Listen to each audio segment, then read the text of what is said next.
and which was like I thought was a That sounds hot. that was a clever title,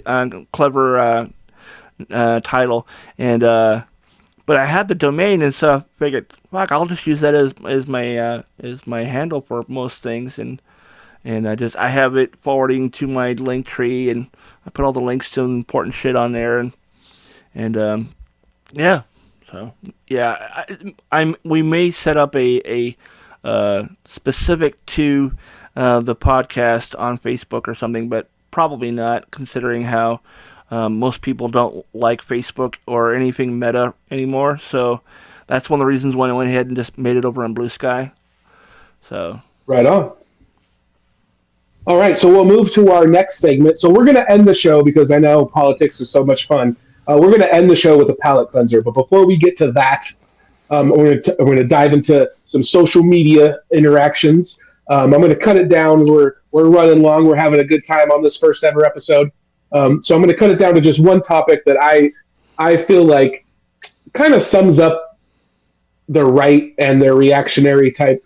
They're both reactionary politics with limited actual nuance. And and so I'm in a politics group. I won't say the name of the town or whatever, but it's a local politics group that is pretty much all libertarian and MAGA or MAGA adjacent people. I seem to be one of the only, maybe the only, or one of a handful of left leaning people in this group. And so the discussion, as it always does with these folks, came up to the Second Amendment. And Washington State wants to institute a permitting system, which they're, of course, all up in arms about, literally and figuratively. Um, and after I had this exchange with a gentleman about, and it was a respectful exchange, it was an educated exchange, it was just totally, totally on the wrong side of thinking about things in my book.